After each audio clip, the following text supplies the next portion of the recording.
जय हिंद। हम लोग पढ़ रहे थे सौरमंडल। सौरमंडल में पार्ट 2 में हम आप लोग को उल्कापिंड तक पढ़ा चुके थे। अब पार्ट 3 में हम जानेंगे कि क्या होते हैं धूमकेतु। देखिए, धूमकेतु को पुच्छल तारे कहते हैं। इन्हें पुच्छल तारे क्यों कहते हैं, इसे हम आगे समझेंगे। जो धूमकेतु है यह बर्फ, धूल, गैस और चट्टानों से निर्मित है। किससे? बर्फ, धूल, गैस और चट्टानों से निर्मित है। जैसे इस सूर्य के नज़दीक पहुंचता है, ये सूर्य के नज़दीक पहुंचेगा, ये भाप बन जाएगा। सूर्य में के ताप के कारण यह वाष्प में बदल जाता है, भाप में। और जैसे ही यह भाप में बदलेगा, ये गैस की तरह हो जाएगा।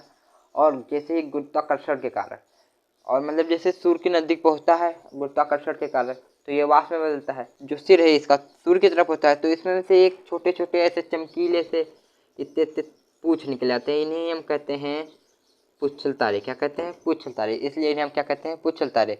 और यह जो पूंछ है चमकती है। क्या है? चमकती है। तक का सबसे प्रमुख धूमकेतु है हेली, जो प्रत्येक 76 वर्ष बाद दिखाई देता है।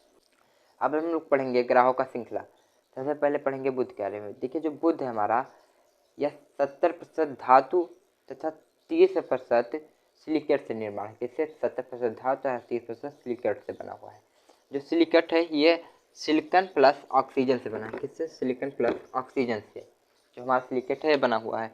जो देखिए इसका व्यास है 4879 किलोमीटर। कितना है? 4879 किलोमीटर। देखिए, सौरमंडल का सबसे छोटा ग्रह है। और सूर्य का जो ये हमारा सूर्य है, ये सूर्य है, इसके जस्ट बाद ये पहला खाना है, यहीं पर बुध आता है। यहीं पर क्या आता है? बुध आता है।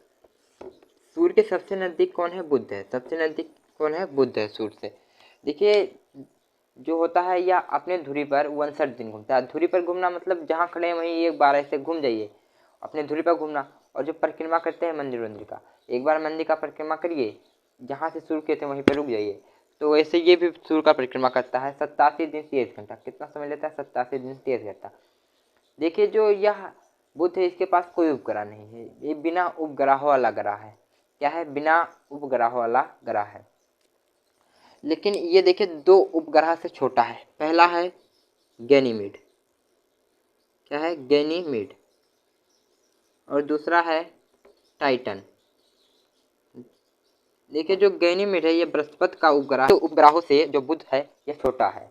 केवल यह बुध आकार में छोटा है, वजन में नहीं। जैसे देखिए, मोटे लोग की हाइट थोड़ी छोटी होती है, मगर वो काफ़ी वजन होते हैं। जब उनको कभी भी तराजू पे खड़े होते हैं तो वो ज़्यादा वजन के होते हैं। जबकि पतले लोग लंबे होते हैं लेकिन वो इतने वजन नहीं होते हैं। इसके बाद हम लोग समझेंगे शुक्र के बारे में इसी पार्ट में। अब जानेंगे क्या होता है शुक्र। देखिए, जो शुक्र है यह सर्वाधिक गर्म ग्रह है। क्या है? गर्म ग्रह है। और जो गर्म ग्रह है शुक्र, इसी के कारण यह सबसे चमकीला ग्रह है। क्या? सबसे चमकीला।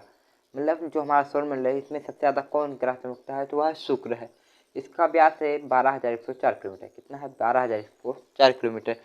देखिए, जो अपनी धुरी पर घूमता है, जहाँ खड़ा है वहीं घूम जाता है 243 दिन। कितना? 243 दिन। और परिक्रमा करता है 225 दिन में। सारी उपलब्धियाँ मिली, जैसे भोर का तारा, सांझ का तारा, और पृथ्वी की बहन, पृथ्वी का जुड़वा ग्रह। देखिए, हम लोग समझेंगे कि इसे भोर का तारा क्यों कहते हैं और सांझ का तारा क्यों कहते हैं। जो हमारी पृथ्वी है, अगर सुबह उठकर पूरब की तरफ देखें, आप प्रातः उठकर पूरब की तरफ देखें, प्रातः पूरब की तरफ अगर आप देखेंगे तो यह ग्रह दिखाई देगा। इसलिए हम इसे भोर का तारा कहते हैं। और अगर हम सुबह शाम को पश्चिम की तरफ देखें तब यह दिखाई देगा, इसलिए इसे शाम का तारा कहते हैं। क्या कहते हैं? शाम का तारा कहते हैं। और जो कि इसे पृथ्वी का जुड़वा ग्रह क्यों कहते हैं? जो इसका द्रव्यमान है, इसका वजन, यह लगभग पृथ्वी के बराबर है। एकदम बराबर नहीं है, लगभग पृथ्वी के बराबर है।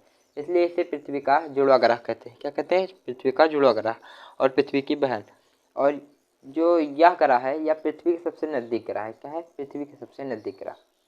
शुक्र तक पढ़ा चुके हैं। अब पार्ट 4 में हम आप लोग को बताएंगे कि क्या होती है पृथ्वी। पृथ्वी के बारे में एकदम पूरी तरह से डिटेल से। तब तक के लिए जय हिंद।